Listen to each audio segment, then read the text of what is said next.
Isabel, nilabag mo yung restraining order mo o ihanda mo na yung sarili mo na mabulok sa kulungan. Mama Tilda, nararamdaman niyo po yung nararamdaman ko. Kailangan po ako ng anak ko. Kailangan ko po siyang damayan. Pinapatawad kita sa pagpunta mo rito sa ospital. Pero huwag kang lalapit kay Catherine. Ibigay mo sa amin ang pagkakataong ito na kami naman ang dumamay sa kanya. Nay! Ito lang ako nandito, Lola mo. Bakit niyo po ba ako pinipilit? Gusto ko po kay nanay lang. Kaya po mahirap kami. Ayaw ko pa rin siya. Nay!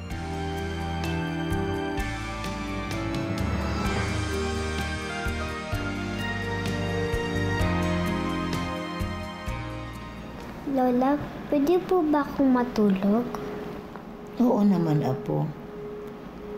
Kaya lang, pwede dito lang si Lola, ha? Babantayan kita. Opo, Lola. Lola, ipag-pray niyo po ako. Para po mapanaginipan ko si nanay. Huwag niyo po ako agad gisingin. Kasi po, ang tagal na po namin hindi nagkakasama ni nanay. Oo, Apo. At sana paggising mo, pumayag ka, nandito pa rin ako. Para maging masaya naman si Lola. Sige, tulog ka na.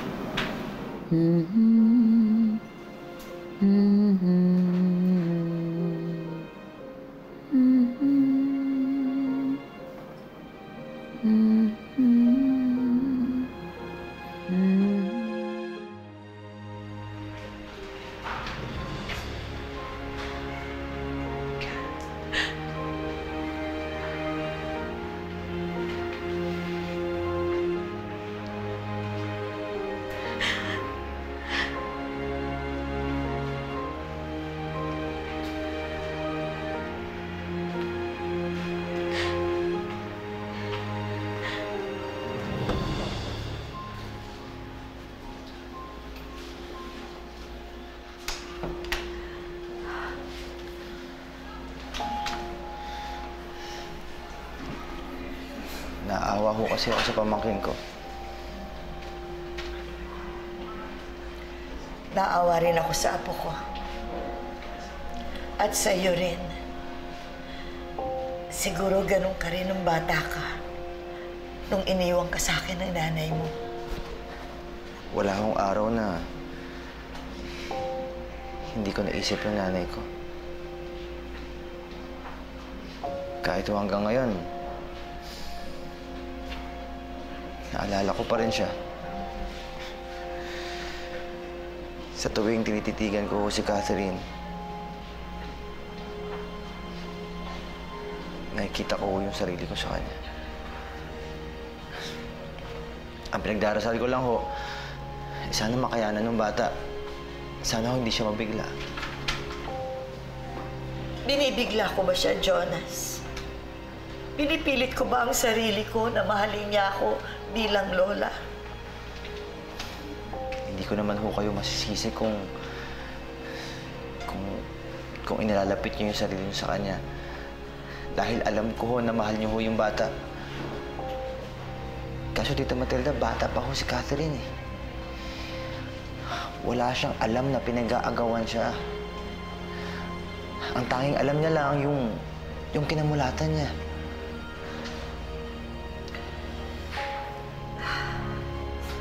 Naawa ako sa apo ko. Sana makayanan niya ang lahat ng ito. Sana huwag siyang mabibigla.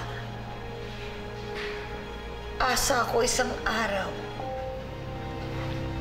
Nagigising na lang siya na tayo ang gusto niyang makasama.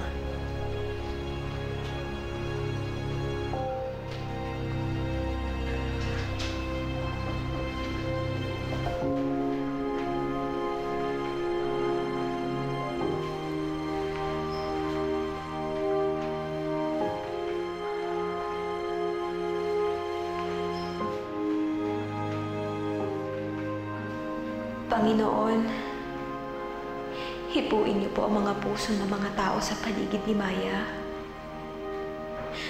Kayo po ang maghari sa kanila para maging maayos ang lahat sa amin.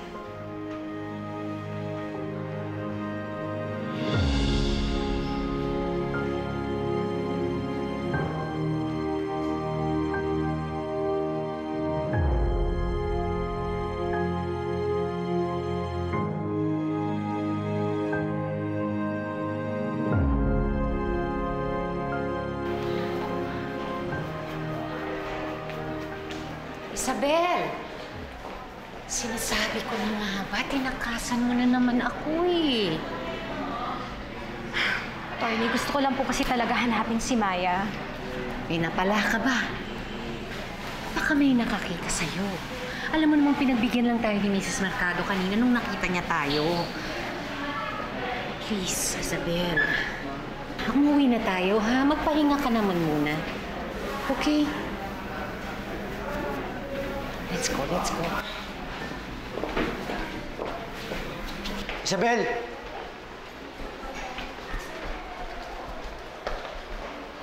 Isabel! Attorney, pwede ko bang makausap si Isabel na kaming dalawa lang? Hintayin kita sa kotse.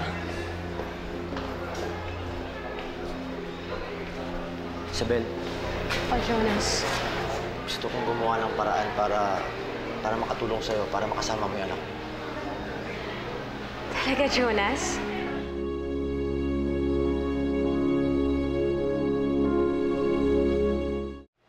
Jonas, hindi ko alam kung paano ako magpapasalamat sa'yo. Pero hindi mo to pwede sabihin kay Atty. Remy. Dahil sigurado ako, hindi siya papayag dahil sa TRO. Huwag kang mag-alala. Hindi kita ipapahamak. At talong hindi ako makakapayag na maapektuhan yung kaso mo. Oo, alam ko naman yun. Huwag ka na malungkot, Isabel. Dapat maging masaya ka kapag kasama mo yung anak mo. Kailangan yung encouragement. Lalo na ngayon, meron siyang sakit. Tama ka, Jonas. Basta Isabel, gagawin ko to. Labas dito yung alitan nyo ni Scarlett at Tita Matilda. Gagawin ko to dahil gusto ko mapalagay yung loob mo sa sitwasyon ng pamangkin ko.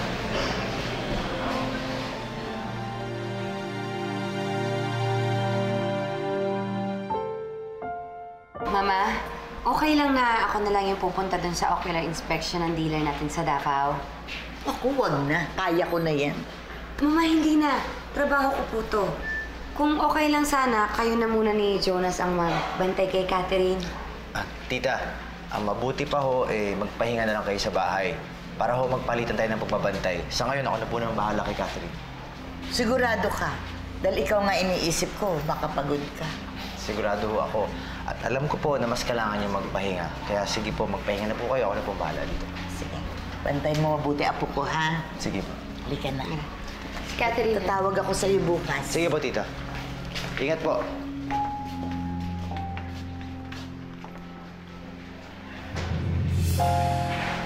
Isabel, pwede ka na pumasok. Salamat, Jonas.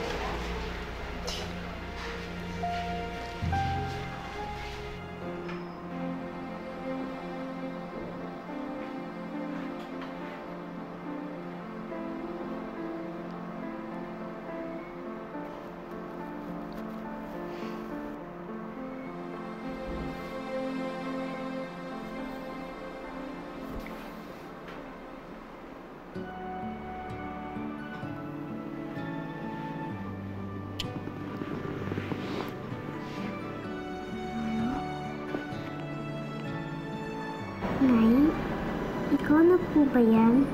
Nandito ka na? Oo, anak. Nandito na ako. Nay! Nay, totoo po ba to? Di po ba ako nananaginip? Hindi, anak. Nandito ako. Nandito ako. Di ba nangako ako sa'yo? Salamat, Nay. Akala ko po hindi na po kayo babalik. Hindi, anak. Hanggat nandito ako, hanggat nabubuhay ako, hanggat mahal mo ako, nandito ako lagi sa tabi mo.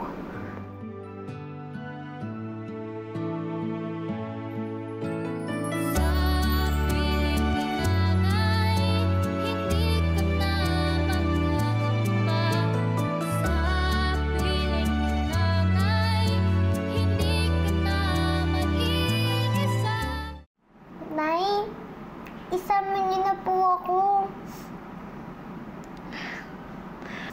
Anak, hindi pa pwede. Kasi kailangan dito ka muna sa ospital para mapagaling ka ng doktor. Alam mo, hindi ako mapakali eh. Parang hindi ako komportable na wala man lang maiwan kahit isa sa atin dito. Po? Eh, kailan niyo po kukunin? Anak, malapit na. Kaya kailangan magpagaling ka. Hindi ako susuko hanggat hindi kita nakukuha. Ibig ko sabihin, ikaw na kaya, maiwan ka na dito at ikaw mag-alaga kay Catherine. Isabel, pwede ka ba makausap kahit sandali?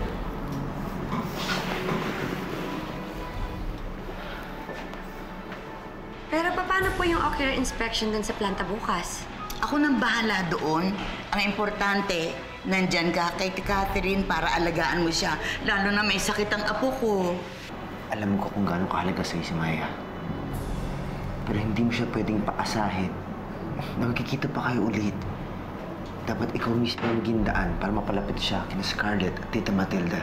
Sigurado po ba kayo na kaya niyo na yon? Oo, huwag mo nga ako intindihin. Siya ang intindi mo dahil ikaw ang nanay. Jonas, kahit minsan hindi nagbago ang isip ko na makuha ko si Maya. Ako ang ina niya. Ako ang nagluwal sa kanya. Isabel, nakita mo na yung bata. Alam mo na maganda yung kalagayan niya. 5 minuto lang yung binigay ko sa'yo. Hanggang dun lang. Sige na, punta mo na siya. Sige po, Mama. Mag-ingat po kayo. Bye-bye. Ako na pong bahala sa apo niyo. Very good.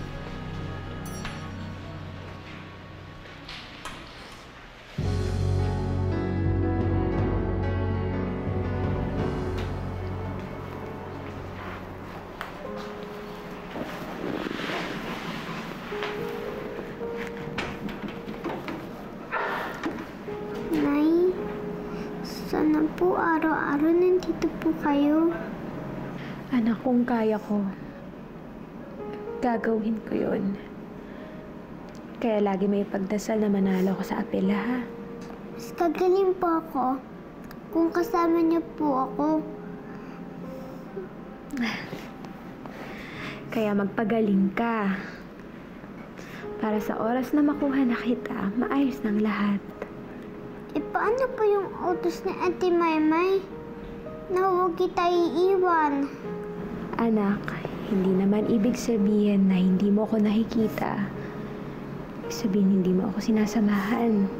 Hindi naman ganun yun, anak. Ang puso mo sa kapuso ko magkarugtong. Kahit hindi mo ako nakikita, nararamdaman kita. Sinisilip kita.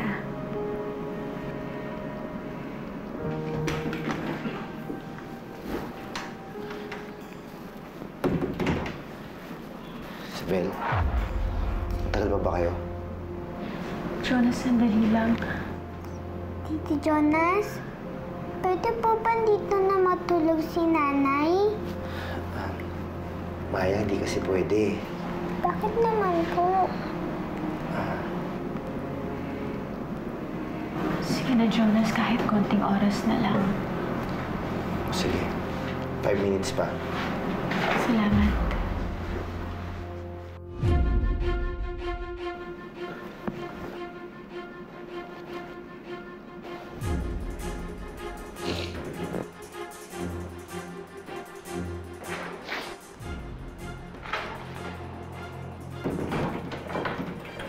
Isabel, si Scarlett, nasa labas na siya. Kailangan mo na umalis. Ha?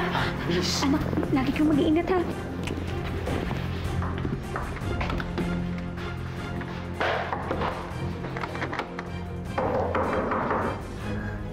Buksan niyo yung pinto! Jonas? Jonas! Bakit ayaw nilang buksan yung pinto? Jonas! Catherine? Jonas!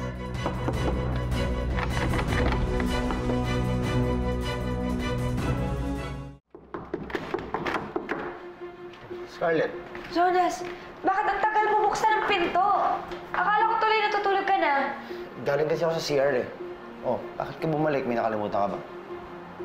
Wala naman. Naisip ko lang na dito na lang ako para mabantayan ko si Catherine. Bakit nang kalmado ka? Kumusta ka naman, anak? Okay ka lang ba? Huwag ka na magmamarakulyo, ha? Hayaan mo. Makakalakad ka agad. Aalagaan ka ng mami. Okay ba yun sa'yo? Opo, Mami Scarlett. Ah, ang sweet naman ng anak ko. Tinawag mo ako, mami. Okay lang bang payakap ako? Sige nga, payakap nga ako.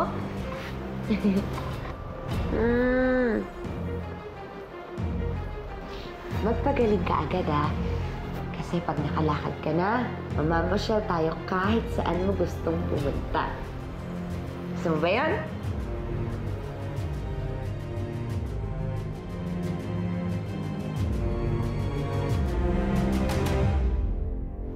Uminom ka muna bago ka matulog. Buka. Ayan. Ang galing naman uminom ng milk ng baby ko. Gusto mo bang manood ng TV? Pabubuksan natin kay Tito Jonas, ha? Wag na po pala. Natutulog na lang po ako. Magpapahinga ka na? Basta sandali lang, ha? Magbabanyo lang ako. Ah, dito ko na lang lalagay. Sandali lang, anak, ha? Babalik ako. Isabel!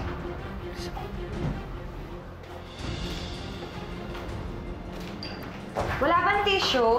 Ayun po, Mami Scarlett. Wow! Ang bait naman ng baby ko. Thank you. Sandali lang, ha?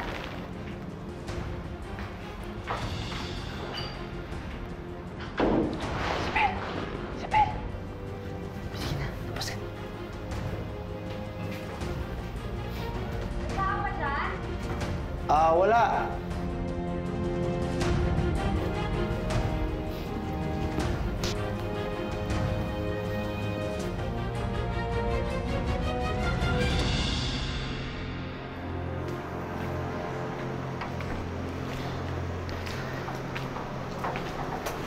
Hindi ka ba nainip kanina doon sa pinagtataguan mo? Ninervyos nga ako, Jonas, eh. Akala ko mahuhuli na ako ni Scarlett. Hindi halatang nervous ka, ha? Ang ganda ng ngiti mo ngayon. Kasi, Jonas, ang saya-saya ko. Nabuhayan ako ng loob. Kasi nakita ko si Maya, iba talaga ang pakiramdam. Kahit naman si Maya, eh. Nag-iba yung mood. Tapos maliwalas yung mukha. Mas nakabuti nga siguro na nagkita na kayo. Kaya nga, Jonas, sana tulungan mo kami na sana magkita kami uli ni Maya. Isabel, pag nagkaroon ng pagkakataon na lang ulit, ha? Mahirap na, baka mamaya mahuli tayo. Pero, di ba, ikaw din nagsabi na mas nakakabuti kay Maya yon. Jonas, alam kong mahirap to. Pero tatanawin ko tong malaking utang na loob kapag ginawa mo to. Isabel, sana naiintindihan mo na pumapagitna lang ako sa inyo. Napakabait sa akin ni Tita Matilda. Sa tuwing tinutulungan kita, sobra akong nakakonsensya. Alam ko yon. Pero sana, ikonsidera mo naman. Isipin mo na lang ginagawa mo to para sa kapakanan ng apo niya.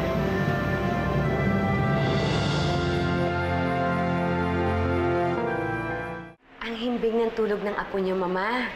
At alam niyo po ba, tinawag niya akong mami kanina. Talaga? Naku, sabi ko na nga ba, tama ako na dapat ikaw talaga ang magbantay dyan sa ospital. At saka malalaman ni Catherine na nag-i-effort ka para sa anak mo. Di ba? I know, Mama. Ang sarap palang tawaging mommy ng sarili mong anak, no? Kaya lang... Alam mo, Jonas, kilala ko si Maya.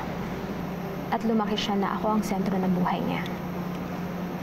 Kaya mahirap para sa bata na nagkahiwalay na lang kaming basta-basta. Alam ko yun, Isabel. Kaya nga sana, magkita uli kami ni Maya. Jonas, mahal mo ba talaga ako? Kaya lang ano, Kaya lang feeling ko kasi parang may multo dito sa ospital. Scarlett, tigilan mo nga yung mga multo-multo. Pakiramdam mo lang yun. Guni-guni mo lang yun, walang multo, ha? Basta ang importante, makuha mo ang loob ng bata, ha? Opo, Mama. Sige po. Salamat po. Bye-bye.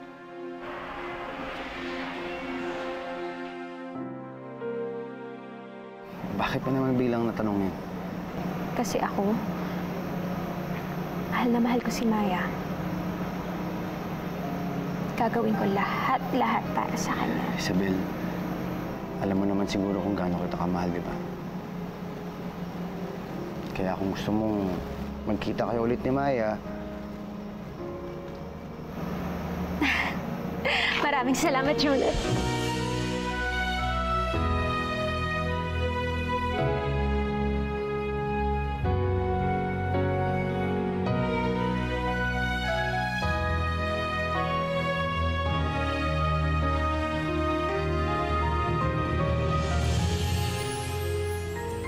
Jonas, ano pong mga ito? para sa'yo at para sa anak mo. Kapag nagkita kayo, pasalubong ko na sa anak. Tama ba yung narinig ko, Jonas? Magkikita na kami ng anak ko? Maya! Nanay! Tita! Lola? Ma'am, sana po patawarin niyo po ako sa nagawa kong to. Gusto ko lang po talaga na... Lola, wag! Nay! Nay! Nay! Nay! Ay! Ang apo ko! Matagal ko nang gustong gawin sa ito. Ayaw mo tumigil, di ba? Ha?